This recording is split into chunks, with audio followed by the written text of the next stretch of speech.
Welcome to the Commentary Magazine Daily Podcast. Today is Friday, June 7th, 2024. I'm John Podhoretz, the editor of Commentary Magazine. Just letting you know that we're recording this on Thursday night. So, as usual, I am warning you that we might have some confusion as to what day we're talking about as we proceed. What I have no confusion about is that you should go to commentary.org/roast to get your information on our November 17th roast, our 14th annual fundraising event in New York City. Our roastee, Natan Sharansky, the greatest living hero of the Jewish people. And you may ask, how do you roast the greatest living hero of the Jewish people? And the only way you're going to find out, because the event is off the record, we don't film it, we don't release it, we don't let anybody see it who isn't in the room. The only way you're going to find out is to come. Commentary.org/roast. Present with us at that occasion will be executive editor Abe Greenwald. Hi, Abe. Hi, John. Senior editor Seth Mandel. Hi, Seth. Hi, John. And joining us today, and will be joining us, of course, on November 17th, commentary contributing editor and the Tom Lehrer of the Commentary Magazine Daily Podcast, Eli Lake. Hi, Eli. I prefer AI neocon Quincy Jones, but thank you. That's a nice way of putting it. We could call your band. We could call it's Fleetwood Hack. Eli Lake. Yeah, Fleetwood Hack or Eli Lake and the Artificial Intelligences. Yeah, something like that. Eli's weekly song will conclude today's episode. I like, by the way, I like AI Lake. Not bad. AI Lake that is pretty good. AI Lake is pretty good. And yes, we will be hearing Eli's latest addition to the pantheon of commentary musical masterpieces. Thank you. At the conclusion, it's an honor of today's show. Now, the Calvin Trilling of AI. I'm sorry, I'm not a fan of Calvin Trillin. Okay, so if that were the case, I wouldn't be. I hear you. I know. Wouldn't be writing this, but he wrote the Nation magazine like verse every week, right? Yeah, and it was fine, hilarious. Okay, anyway. Here's what I have to say. I want to talk today about the media and the crisis in the media. And I want to point out 3 of the 4 of us on this podcast are veterans of what I would call the mainstream media. Eli, you were a columnist for many years at Bloomberg. You worked for United Press International, sort of Newsweek, Daily Beast, and for the New York Sun. Seth Mandel, you worked at 3 newspapers in New Jersey, right? 3 regional Jewish newspapers in New Jersey, as well as being an op-ed editor at the New York Post and an editor at the Washington Examiner. I started my career at Time Magazine. I worked at U.S. News and World Report. I worked at the Washington Times. I worked at the New York Post as editorial page editor, as arts editor. I started the Weekly Standard. Worked at the Washington Times, I may have said, as Eli did. We have many years of experience in journalism. And we've also had many years of experience in journalism that loses money. Commentary is a journalistic institution, but like the Weekly Standard, it is a journal of opinion and polemic. It is not news gathering, but I've done both.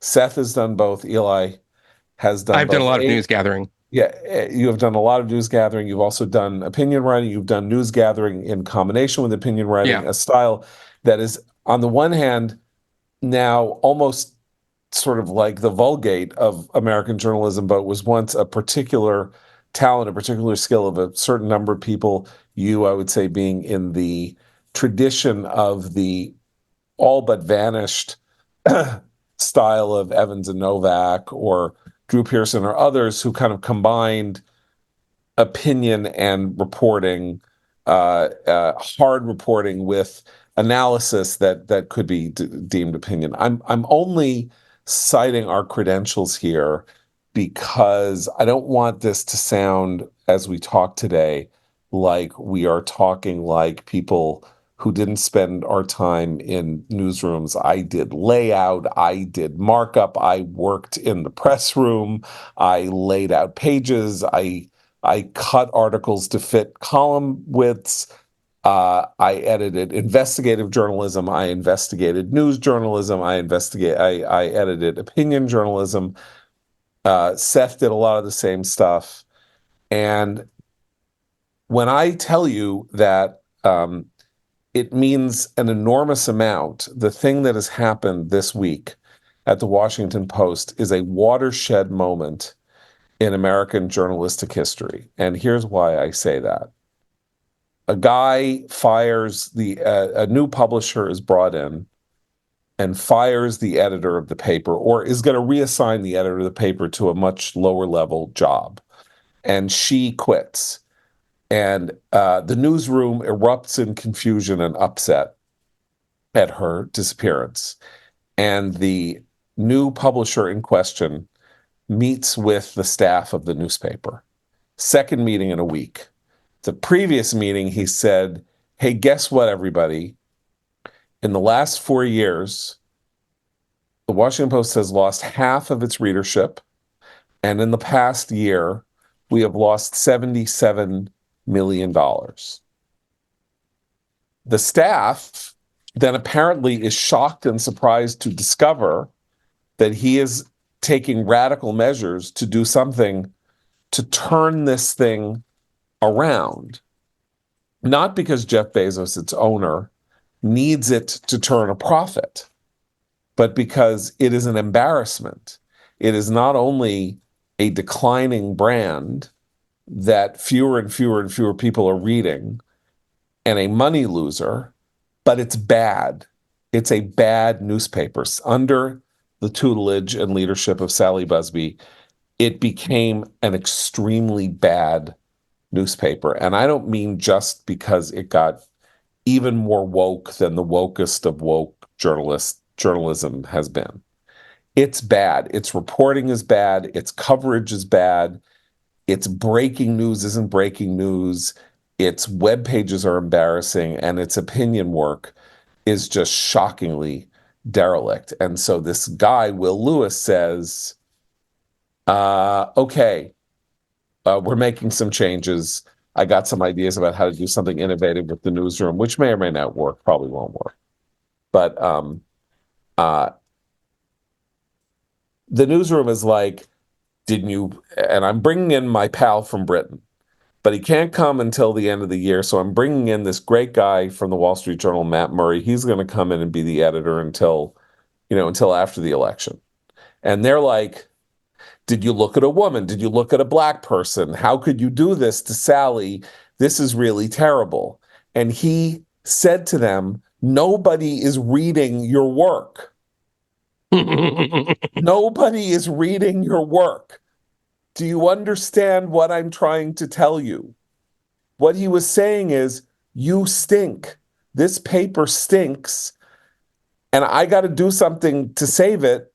Or the guy who likes to fly spaceships to Mars is going to say, why do I have this 19th century industrial product that is embarrassing me every day that it is published with its amateurish lousiness? Fix it, do something, make something of this. And this staff of people has the temerity to act as though they are offended, they're really worried, and now they're dropping dirty dimes on this guy, and other people in mainstream media are dropping dirty dimes on him, saying he was trying to cover up articles about himself and the way he behaved when he was running newspapers in England. A person at a major newspaper in the United States told the staff that they stink because they're producing a woke newspaper that nobody wants to read, and he is not going to stand for it anymore. This is a very, very big deal, and it is the nose and under the camel's tent. The New York Times can do whatever. The New York Times is a wildly successful digital product, though it's a digital product not wildly successful because of its news gathering, but because of its puzzles and its recipes.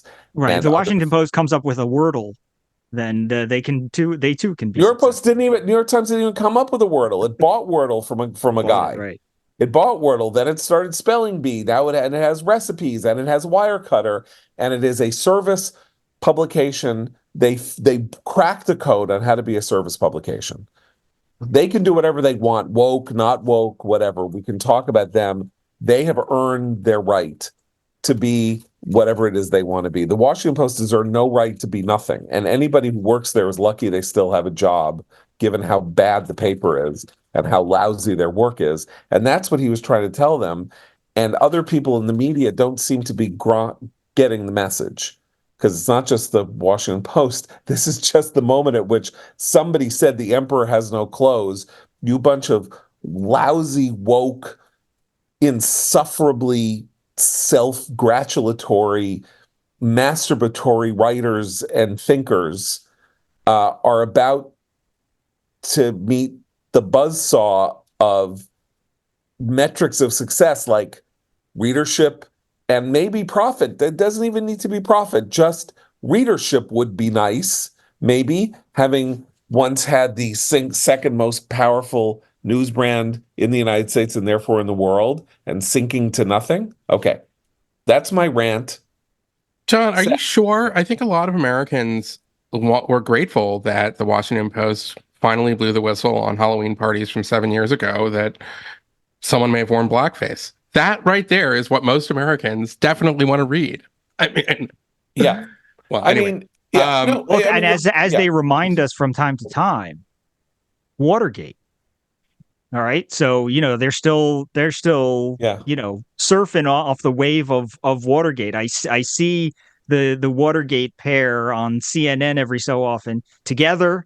Like there's some sort of, the Woodward. They're like the Sunshine Boys.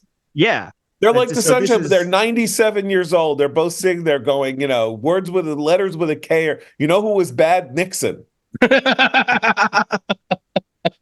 He was bad. I don't know if you know this, but he was bad. Somebody hand me my, who else was bad? Donald Segretti. Remember him? It's like then it's like a trivia game for Watergate, which happened. I want to point out, it will be 2 months from now, will be the 50th anniversary of Nixon's resignation from the presidency. That's 50 years ago, right? In 1974, it was 50 years earlier than that. Like the song "Yes, Prohibition. We Have No Bananas" and Prohibition, right? Yeah. I mean, okay. So anyway, but there's an irony here, which is that Busby, unlike anyone at the New York Times, actually issued corrections on some of the Russiagate stories. Not enough, in my view, but certainly, like, there was some element, or at least a gesture, of contrition and accountability under her.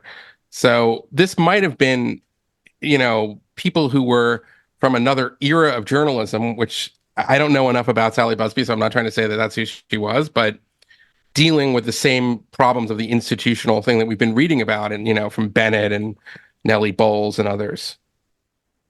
Right. So James Bennett is the editor who was the op-ed editor of the New York Times and thought to be in strong contention to be the paper's next editor.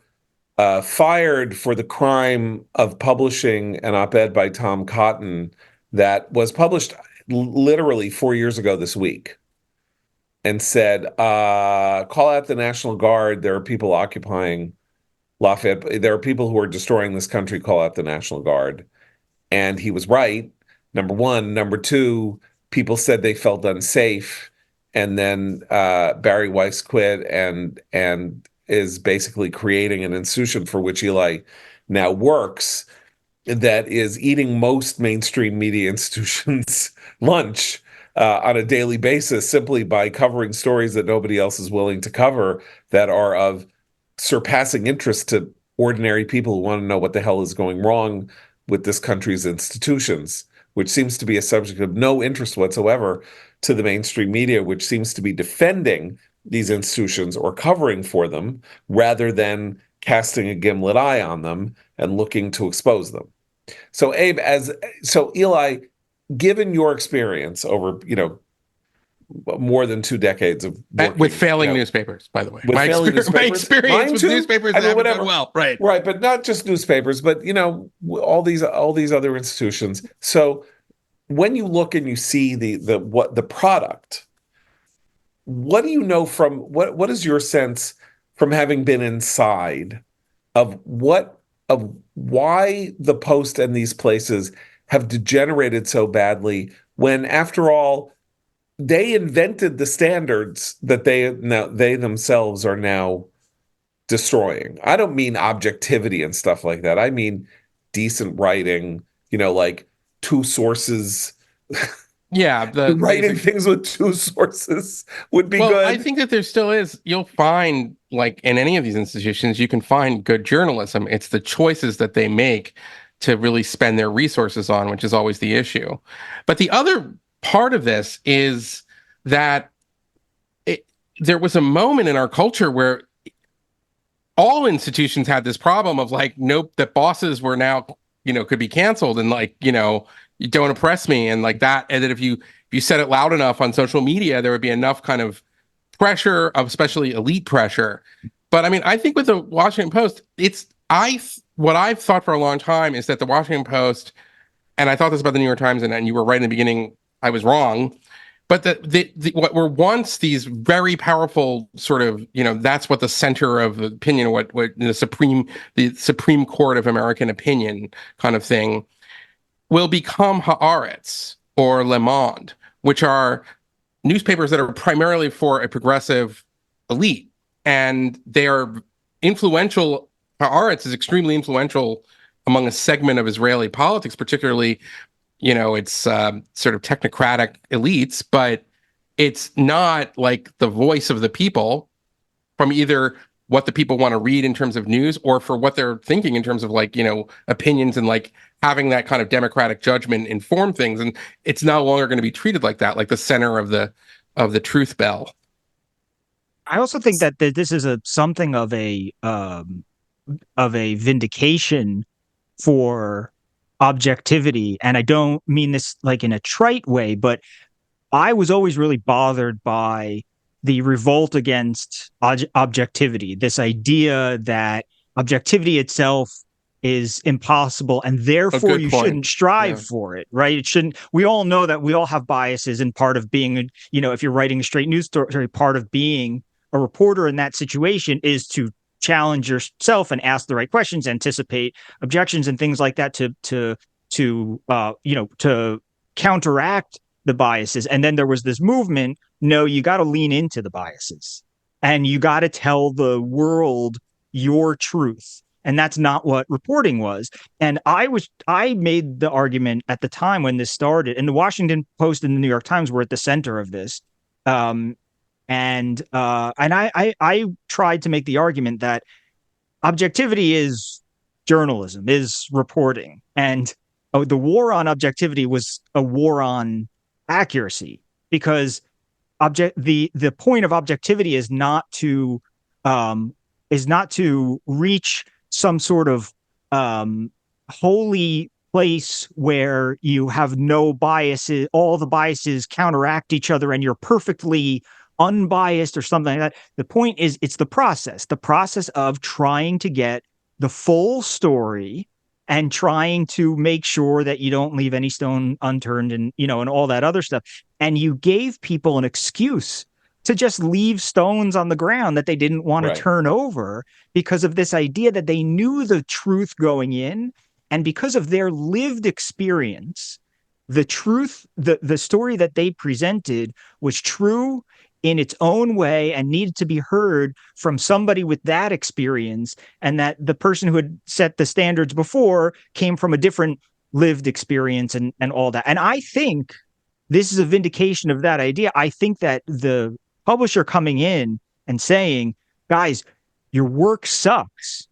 You know, it's not about bias or wokeism per se. It's just, it's bad, right? That's what he told the staff. It's bad. Yeah. And I think that that's the point, is that the effort of trying to be objective is the effort of like trying to do decent journalism. And that's where the effort is. And if you're But I absolved also- of that effort, you come up with crap. I also think that they picked kind of the wrong space to try to advance on, in that if you're going to now go with a bias, okay, you're not going to out bias the new digital left media, right? So, because you're still kind of constrained by institutional legacy, so you can't you can't go full activist. I mean, it seems like it when you read these papers, but there's going to be a billion online sources that are going to outflank you on your left anyway. Right. So no one needs your restrained version of that. Look, that is an excellent and very original point.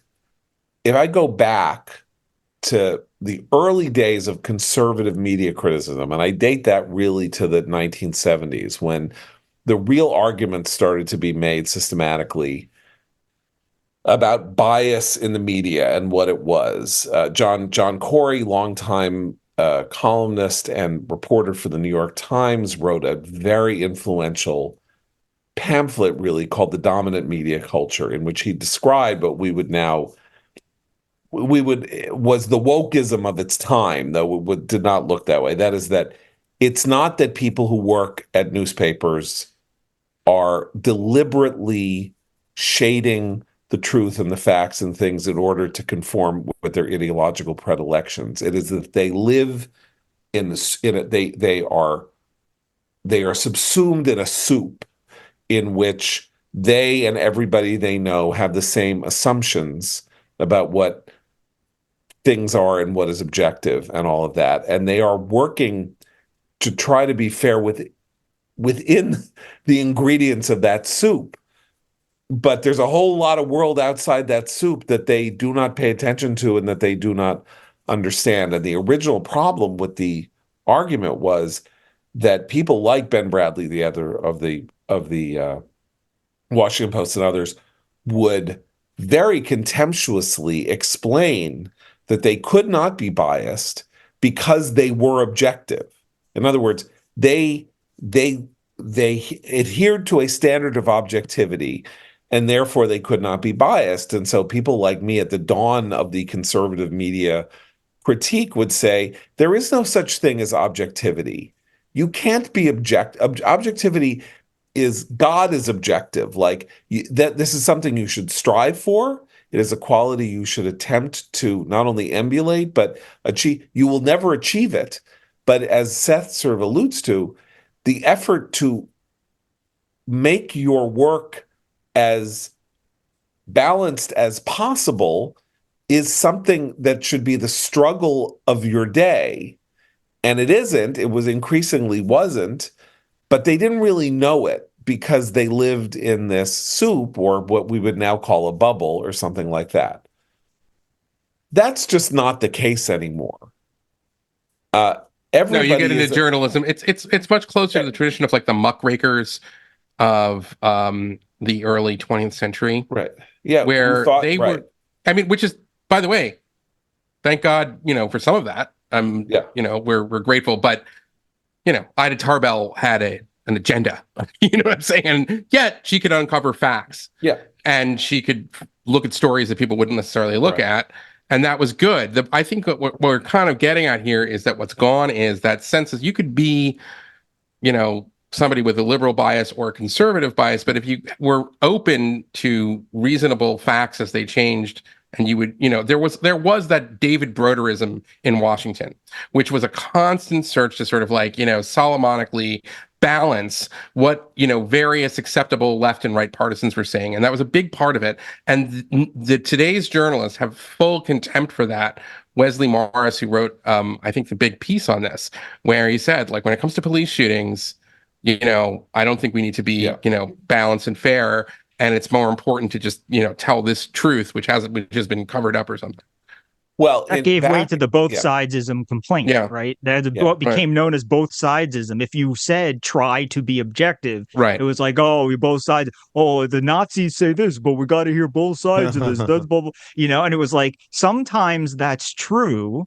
Sometimes there are Nazis, excuse me, in the world, but the idea of just overthrowing the whole possibility of there being another piece of information or opinion that Right. would matter to the story. That was the thing. And there's So like no was status in like and doing what because it was yeah. bound. I mean, John can attest to this. There used to be like endless books that would like look at like how the budget is spent in each department of government and things like that, which was trying to sort of like take both things into account and was really that's gone. And now what you have is this total institutional capture from the left, and you have a kind of course, a reaction on the right. And here we are stuck in the middle at commentary. Well, in the 1980s, when the global warming hysteria began, Time Magazine, where I had worked, and which had never really hewed to the objectivity formula. It was a summary of the week's news. It was owned by somebody who hewed sort of to the right, to sort of the center right, Henry Luce, but it still sort of gravitated leftward. And when global warming became the order of the day, the editor of the environment section, I believe, whose name I cannot remember, got up, someone I had worked with, and said at a meeting, not of journalists, but like I think of advertisers and others, when it comes to global warming, we believe there is only one side. This is probably said 91, 92, something like that. That what was striking about this, and I was just trying to look up the site and I can't find it. But certainly, I mean, I knew people who were at the meeting and could attest to it. And it wasn't like a secret private thing that was said. The point was that there were now things that were decreed to be science, and that and this was the end of the world that we were talking about, and there was only one side. Right. And the point is that this crossed a Rubicon, and the Rubicon was crossed in part because of what Seth was going into, not to get too like obscurantist and stuff like that, but this idea that we cannot know anything for real. Deconstructionism, Michel Foucaultism, all you have is your own subjective understanding of things anyway, and there's your narrative and somebody else's narrative and all of that. There's your narrative and my facts. That's what it is. Right. But yeah, what they meant, but this liberated people not to say we have to struggle against the fact that we are exposed as being even weaker in our ability to try to reflect reality from different angles. We're weaker, and so we have to try harder. We don't really have to try at all. In fact, as from our perspective, there is only one side. There's no such thing as an argument against global warming, so we don't have to reflect it in the articles that we publish, in the opinion pieces that we publish. There need be no balance. And by the way, that's why it's telling that one of the first columns from Bret Stephens when he went to the New York Times was on climate change and his skepticism. Right. Well, he did that on purpose, right? And he said, we need to question some of the assumptions on climate change, and he has been hated ever since. I know, right? It's like read my next 6 columns on why Trump is horrible, but they'll always remember that one, right? Right. And that was a really important thing that he did too, because it was important to not start with any sort of fan service or whatever. It was like, I don't expect me to, shape my columns according to, wanting to keep this job or whatever. But it was a signal that people tend to usually give the opposite signal. And he wrote a similar column to the right, by the way, as well. Yeah, I know, but look, Yeah. he's an Right. opinion writer, and Yeah.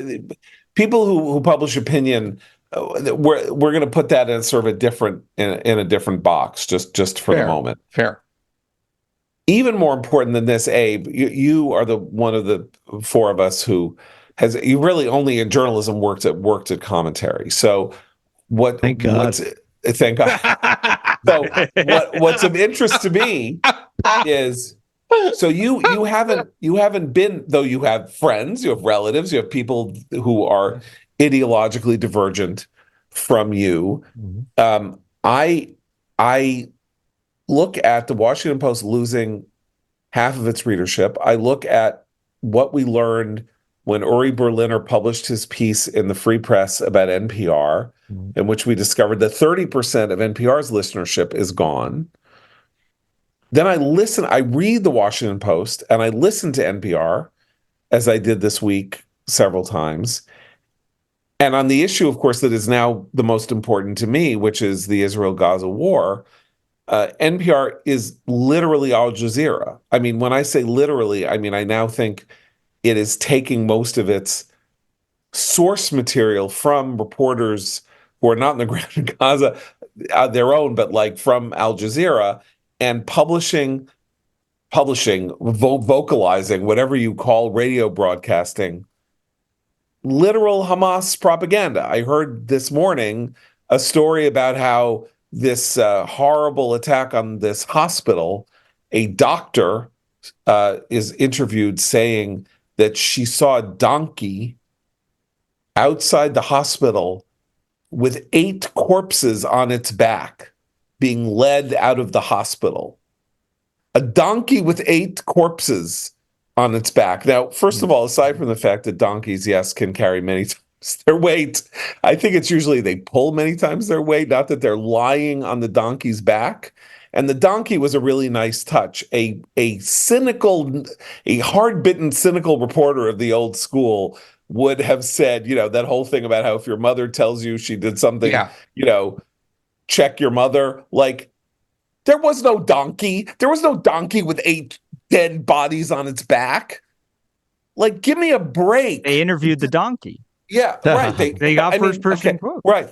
So this was some doctor with one of those indefinable European, Médecins Sans Frontières accents, telling a cock and bull story as part of the Hamas propaganda campaign to make the claim that the attack on the hospital wasn't an attack on Hamas, but was simply Israel, like for no reason, just blowing up children. Excuse me, not the hospital. What am I saying? The UNRWA school that Hamas was using as a base. So forget hospital. So I know that's NPR losing 30%. Does this have nothing to do with it? Of course, it has everything to do with why NPR has lost 30% of its following.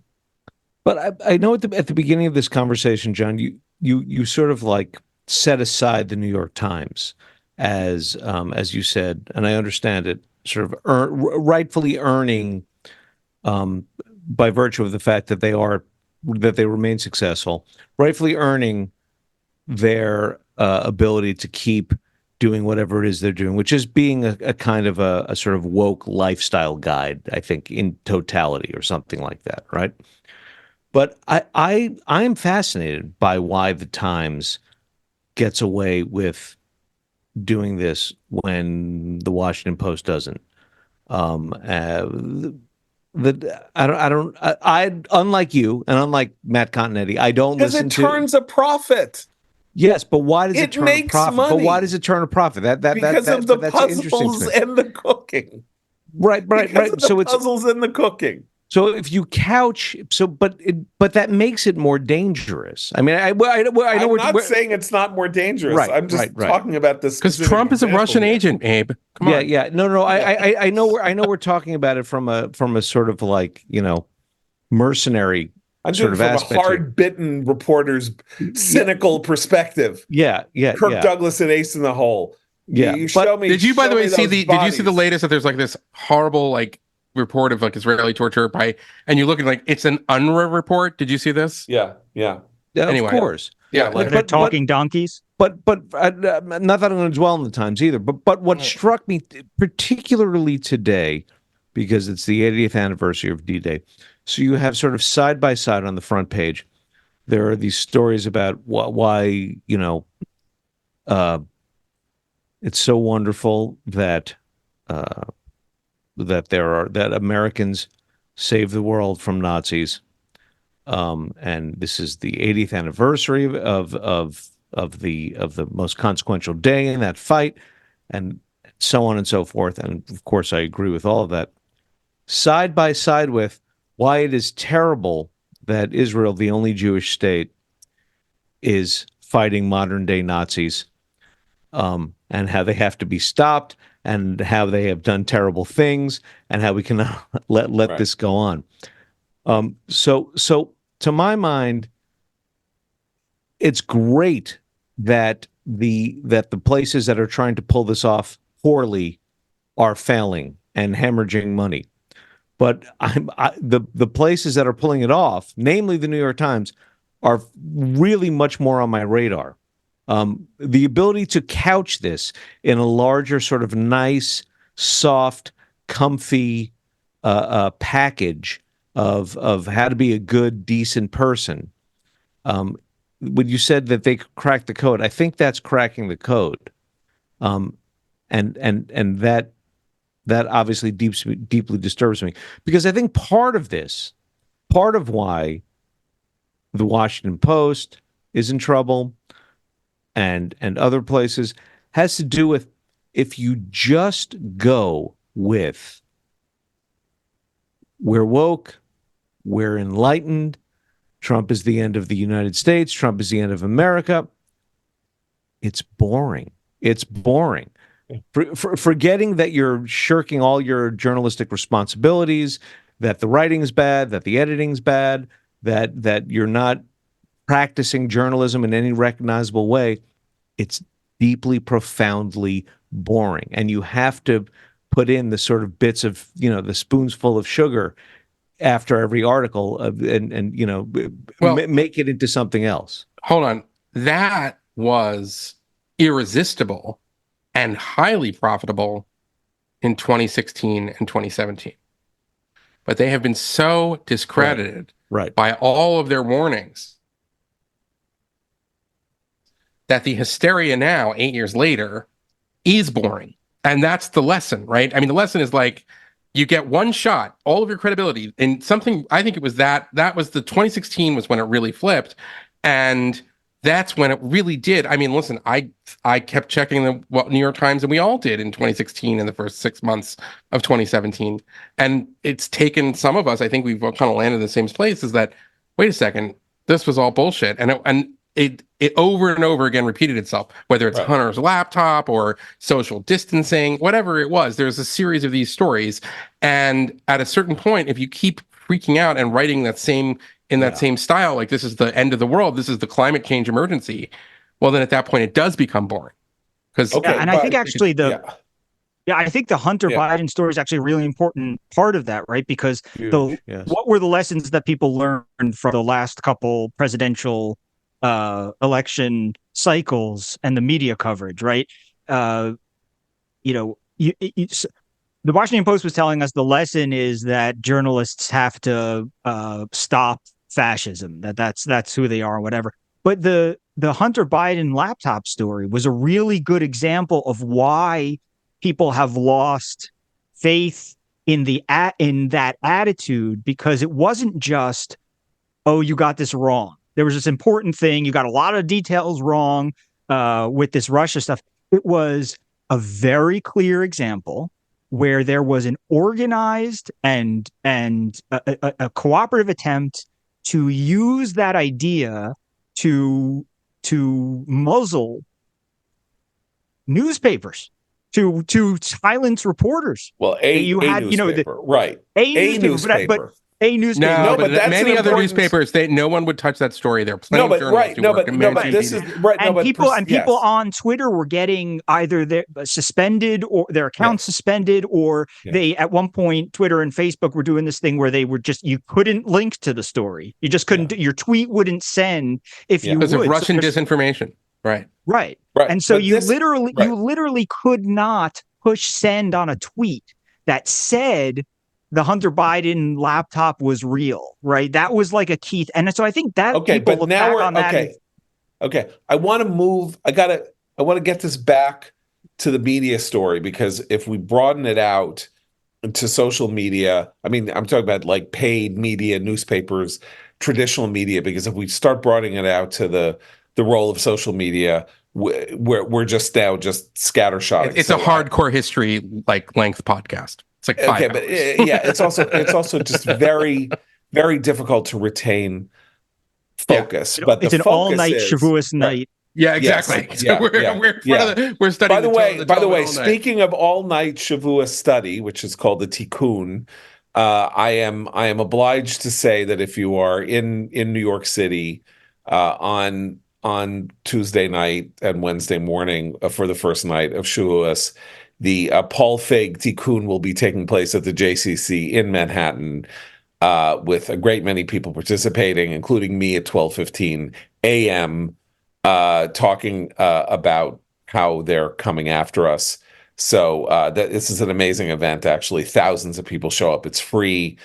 You can have some cheesecake if you can possibly find a piece, and some other hungry Jew isn't taking it out of your mouth and shoved it into their mouth. Anyway, Tikkun, Tuesday night, JCC, in the memory of Paul Feig.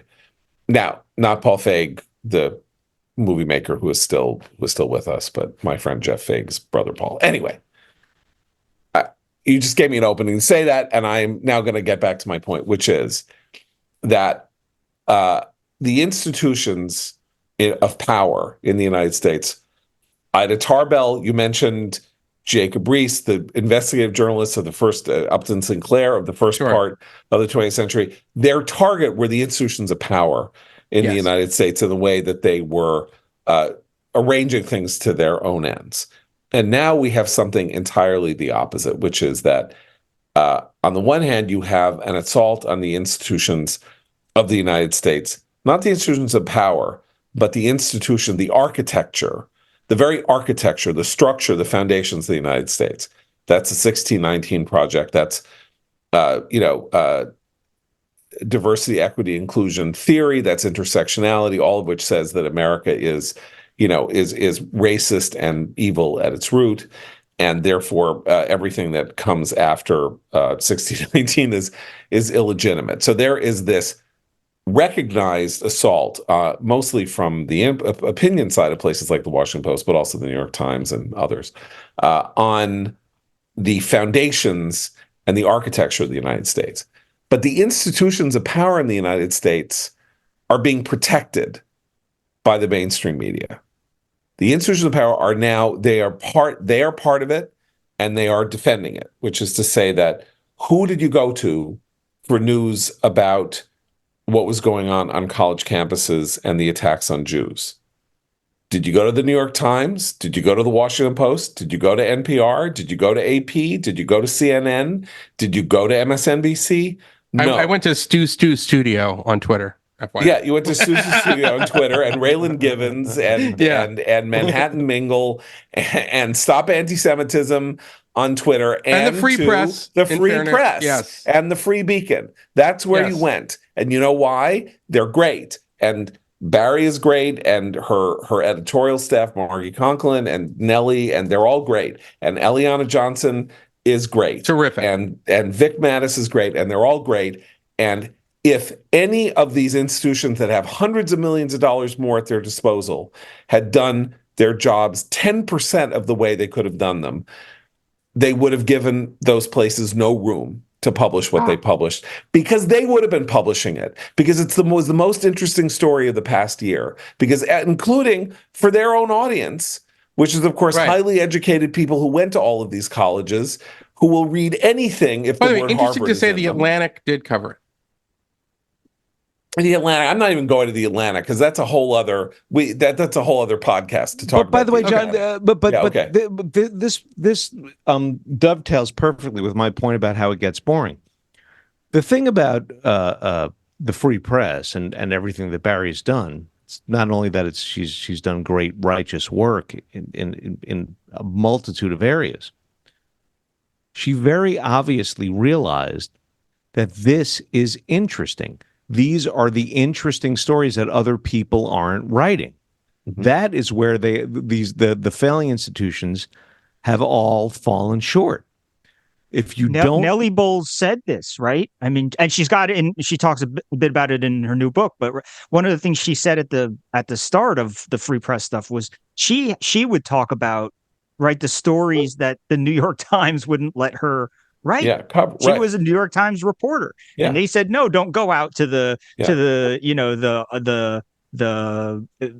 independent zone in Portland or whatever. Like, don't go out and find out what happened. Don't ask what happened. Yeah. Right. And she used to talk about Look, like 8 months later doing those stuff. Look, 40 years ago, the first big right-wing best-selling novel of the modern era was published.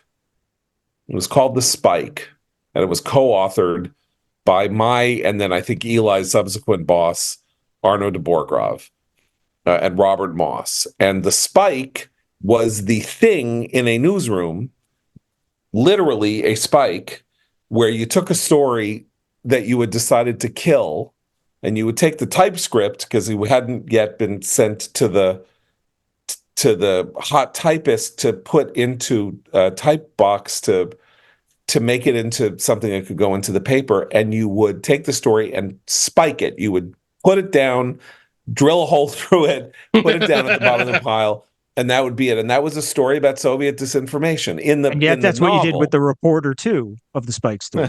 Well, I mean, that They was both went on the Spike. And so I'm just saying, from the dawn of the self-conscious conservative era of media criticism, the idea that mainstream institutions refused to cover stories that they found ideologically uncomfortable, and that they would use techniques like spiking to get rid of things rather than discomfitedly publishing them, maybe trying to bury them, but publishing them nonetheless. That is where this entire story begins. And is it boring? Yeah. And did the New York Times did these places want to be boring?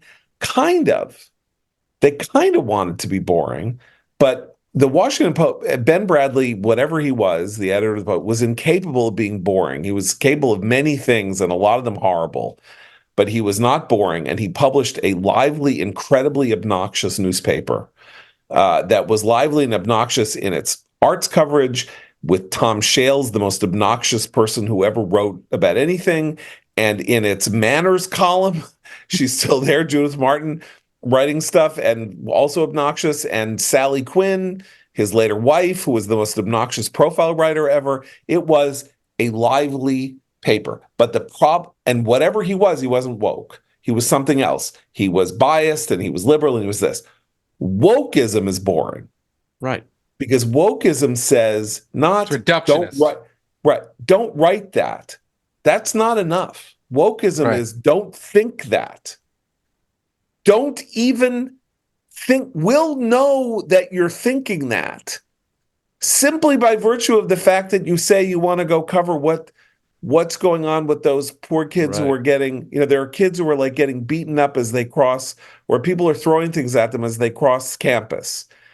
And then somebody at the paper, is going to look into your soul and say, oh, so you're trying to front for the white supremacist colonial oppressors of Israel, are you? Well, we're going to have to see about that. And maybe I'm going to write something in the company Slack about how you make me feel unsafe, or maybe report you to the DEI officer and get you into a whole mess of trouble. So don't even think it. Don't think it. And that's where the boring comes in, because it's 4 years since George Floyd. $30 billion of corporate money has gone missing in the Black Lives Matter donation frenzy. Not right? billion, you mean million, right? No, I mean billion. 30? 30 billion nationwide Wow. has all gone down some rabbit hole somewhere. Patrice Cullors. You think homes. not just to that organization in general. Like there is some stuff going on. Oh, right you now mean in just like Minneapolis with the Charles. overall woke Yeah, philanthropy, right? Right. I hear you. Okay. Who's covering that? And as I say, the building of the institutional supports, COVID being the best example of this. We have an amazing piece coming next week by Jim Meggs about Fauci's lies and literally Fauci,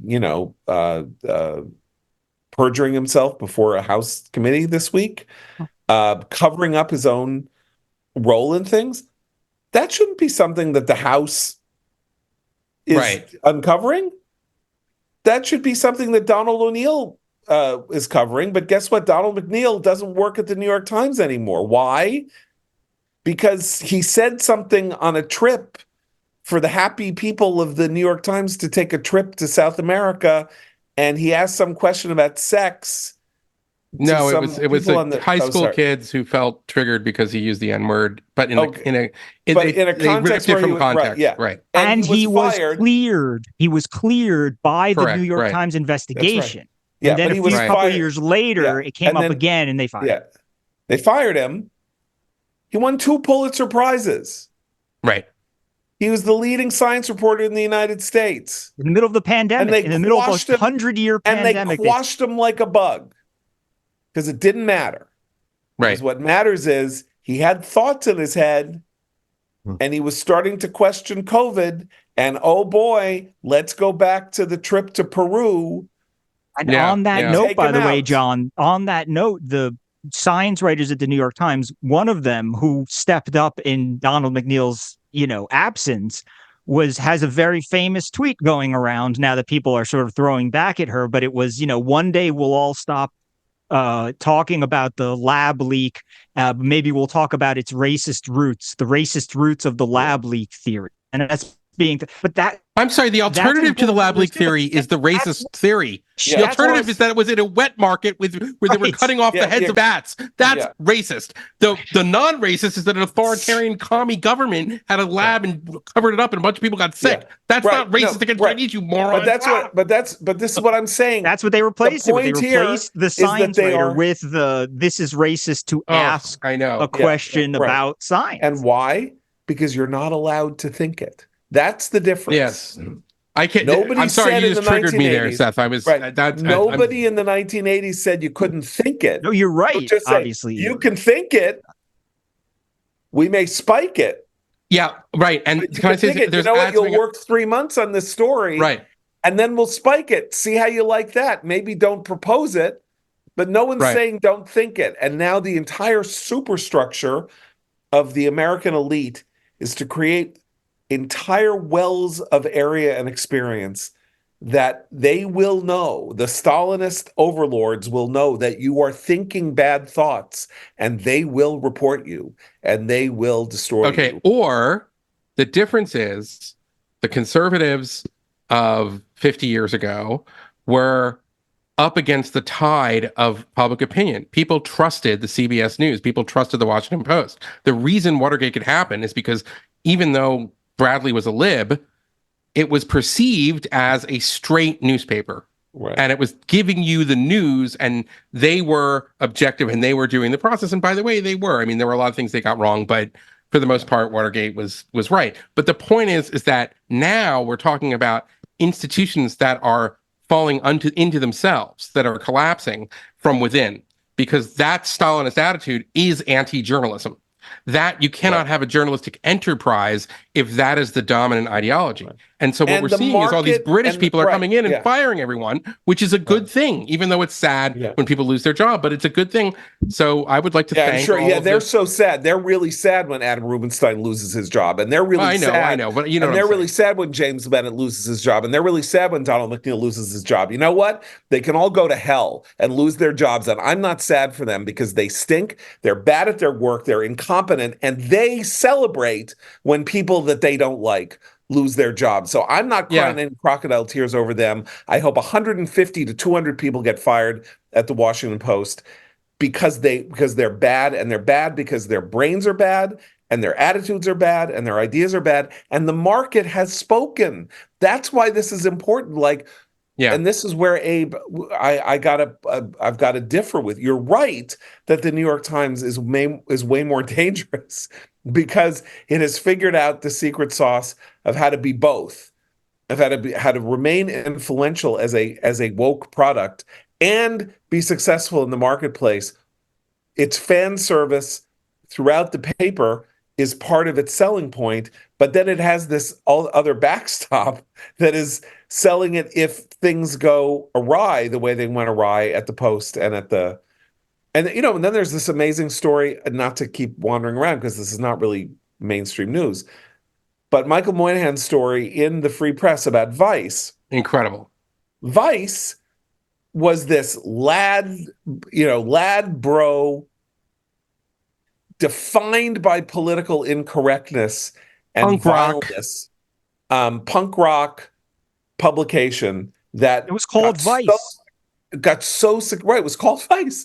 It got so successful that people were offering like $4 billion to buy it, and they were saying no because they thought they could make more money off it. And then out of nowhere, because of Me Too in 2017, it becomes what we would call a PC publication and stops being what it was. And then now it's worth nothing. And how can anybody be surprised? It would be as though commentary became Islamic. We became like a Sunni Shia publication. And then you're like, what happened to commentary's readership and valuation? Like, this is weird. I don't know. It's really hard to survive in the digital marketplace. Our new Washington media columnist, Peter Beinart. Yeah, exactly. So, all right, let me take a minute and talk to you about work, and our friend David Bahnsen and his paean to work and his analysis of the nobility, the necessity, and indeed the God-given dignity of work in his book, Full-Time Work and the Meaning of Life. The bedrock of a flourishing society, we have now somehow turned work into a necessary evil just there to pay our bills and not the universal blessing it should appear to be to us. That's what David argues, and argues for the economic, theological, and ontological significance of work, suggesting it is core to our identity and that the fastest way to a failed society will be to continue to display this low regard for work. This is a remarkable book. It's an original book. It makes an argument no one has really made before in this way.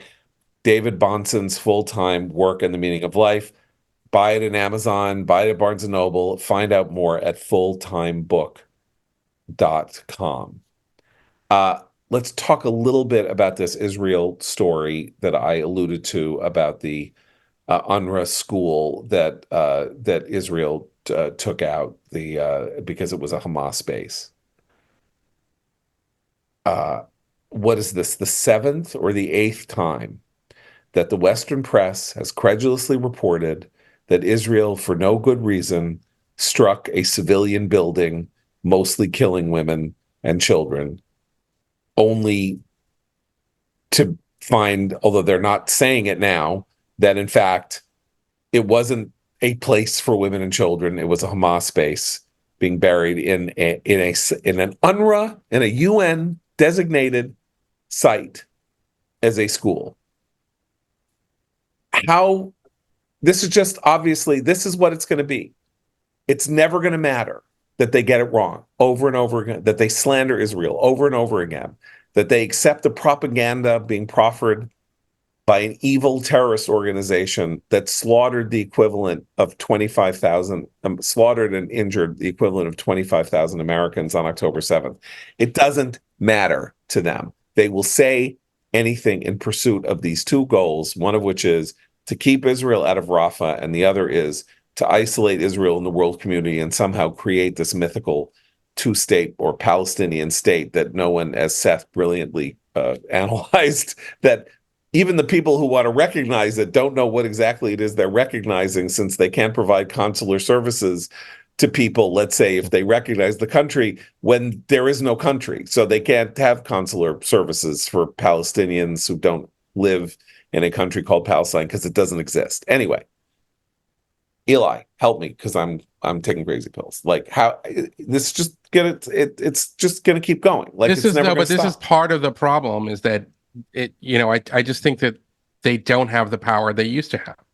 So we see it, and we're still of the age where the New York Times is saying this about Israel. Oh my God, but it meant something very different 25 years ago than it does now. We expect the New York Times to run with this stuff. We expect the Washington Post to run with it. And the people who are going to, who are in their silo are going to, they believe this going in, which is why we saw so many of the left-wing activists on October 8th cheering Hamas and saying that Israel started the war that they were in, they were just attacked. But it doesn't have the same effect as it did 50 years ago with Watergate when Nixon resigns, because the American people don't buy. I think it's had a huge effect. I think it's had an effect on Israel's war fighting. That's what it has Seth effect and I because and others have been the writing. Democratic because- administration is attuned to it, Right. but it's not because the American people are like, Right. oh, Fair Walter enough. Cronkite says Right. we can't win in Vietnam. I Yeah. guess it really is hopeless. It's not the same thing anymore, and that it's very possible that we're going to have another party in power, and Donald Trump, and we're going to see a very different policy. I don't know if that's going to be good or bad, but it doesn't. We're in a different place right now in terms of politics and media.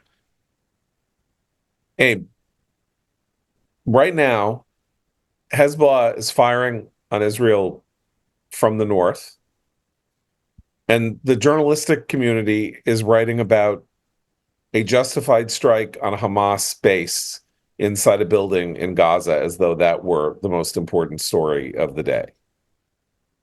The sort of palette for how you go about portraying this war in the media was established very, very early, with the hospital wasn't even a strike, with the explosion at the early I'm not talking about In the Al-Shifa parking Hospital. lot. In the You're parking talking about the lot, right? rocket Yes. that hit the parking lot that Yep. was a Hamas rocket Right. that misfired. When everyone ran with the story that this was Israel, that it killed many hundreds of people, that they deliberately targeted a hospital, and then it proved pretty quickly not to be the case. That, in fact, it was an Islamic Jihad rocket that had misfired, and the deaths were much lower. And there was a sort of crater in the park, not even a crater. There was a deformation in the parking lot. The walk back was not a walk back. It was a sort of minor. Everyone went to Israel says this, Hamas says that, and that's Hamas our Gaza Health Ministry. Gaza Health Ministry says that, and that's our role. And they took that and they ran with that, and they've never ever stopped. And forget never stopped. They have mostly taken the Gaza Health Ministry numbers as gospel. They take all the Hamas reports as gospel, and that has long been the case. The Biden, to get to Eli's point, the Biden administration echoes these points. The die was cast very early in this war, and is never ever changed, and it will never change. And well, you have the. I remember the 2006 Lebanon War. The term of the day was we used this to make fun of Reuters, because Reuters was really the one that sort of pioneered this, but photography, photography, right? It was Reuters. Photography was a thing, which is where they would go to a mound of rubble and they would place a brand new teddy bear. It was like, remember to take the tag off of it from the Disney store or whatever, an $87 Minnie Mouse doll in perfect condition in, the suburbs of Beirut or whatever. And they would place it atop the mound of rubble, and they would step back and they would take a picture, and everybody would go, whoa. And that picture, that style of picture has never really changed, right? I mean, it's the teddy bear on the mound of rubble is the Well, template. it's the donkey. It's the donkey with the 8 It's the donkey corpses on it.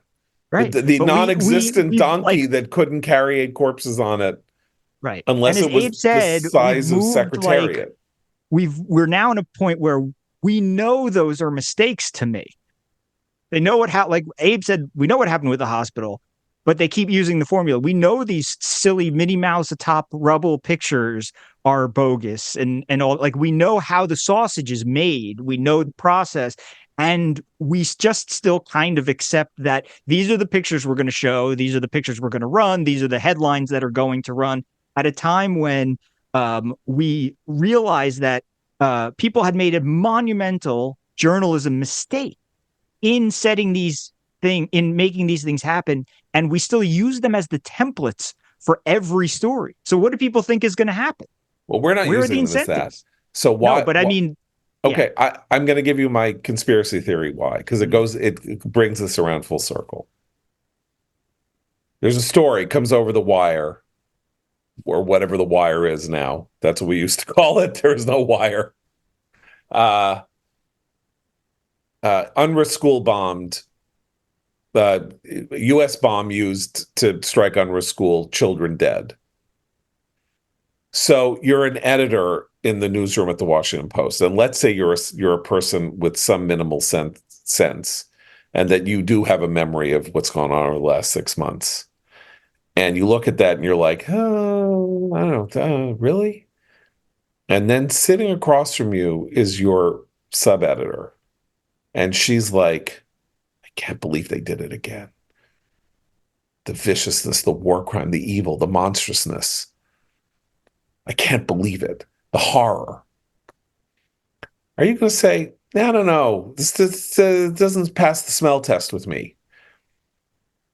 You say that, and then 15 minutes later, you're getting a phone call from the DI office. And I'm not kidding. Like, you're getting a phone call saying, did you say something about the strike on the school?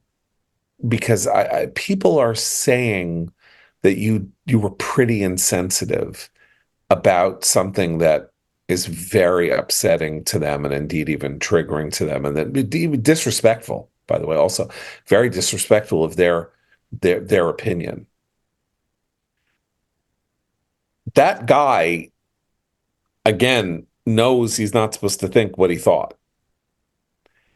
And by now, he doesn't think it, because he's got to put food on the table. He wants to keep his job. He's scared of her. He's scared of Sally Busby, though she's not there anymore. Well, what but incentive? there's also going to be a guy covering the IDF or the Israeli side, and they're going to hear an earful about it. Yeah. But the problem is that information is not going to probably be adjudicated in a meaningful way, because the rest of the newsroom is this is a religion. No, what does the guy from the IDF say? What does the IDF say? Well, that's not just the IDF. We're going to investigate. There's going to be somebody who's going to say, yeah, but they don't care. Yeah, but the Israelis put out video and they're saying, listen, they there's don't this evidence. Care.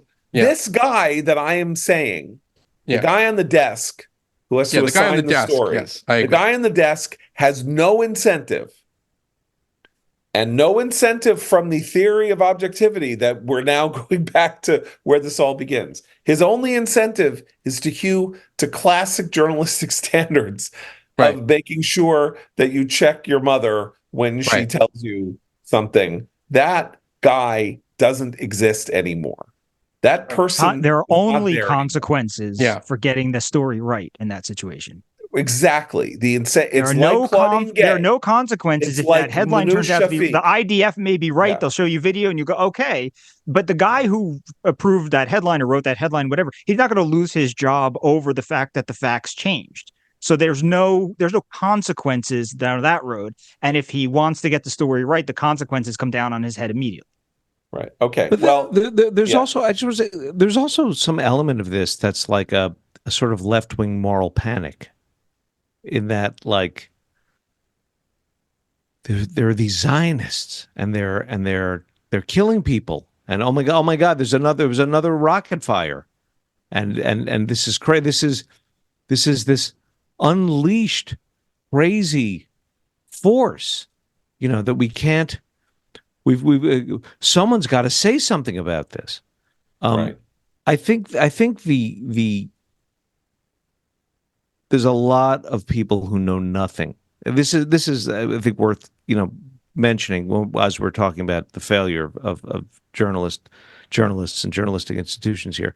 They know nothing, and they're so easily swayed. There are a lot of true believers in major journalistic institutions who believe the wackiest, most paranoid, craziest things. But they have an incentive to, because that's what they were taught, and they think that it's right. And what's more, if they also know that to open your eyes, to take the red pill or whatever pill it is you're supposed to take in the Matrix, I don't even know. The red Just pill. it lands you in a world of hurt. Right. Like It did. All it did. But my point is, the market is speaking.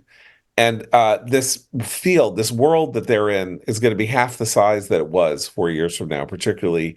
And this gives us a nice transition to Eli's song, particularly with AI coming. And as Eli has been demonstrating weekly on this show now, AI really is terrifying, miraculous, and horrible in every possible way, because it can generate, near, I don't know what you would call it, near KTEL pop quality songs simply at will with Eli's very funny lyrics. And so this wasn't even Eli on the podcast, we should say. Yeah, that's right. Yes. Eli, this was AI Lake. Yeah. Earlier today, there was this thing on Twitter I saw where someone put in a prompt for like a visual Twitter thing, which was Chinese man eating noodles. And there's this video of a Chinese man eating noodles. And there is no Chinese man, and there are no chopsticks, and there is no mouth, and there are no noodles. It's an AI generated cartoon that looks indistinguishable from reality. Right. We're in so much trouble, but we might as well have fun along the way, and we will close with Eli's. Can I intro it? Yes. Okay. I don't want you to intro it because you're going to go too long. I'm going to intro it. All right, fine. Thank you very much for being on the show, and I'm going to say it's called Joe's Younger Than You Think. This is Eli Lake and the artificial intelligence. Summer vibes. What? It's like you're driving your Suzuki Samurai to the Jersey Shore for a 3-day weekend. Summer vibe, like a beach party, a little bit. Exactly. And so you will be played out to that. Thank you, Eli, and for have a great weekend, everybody. And for Abe and Seth, I'm John Podhoretz. Keep the candle burning.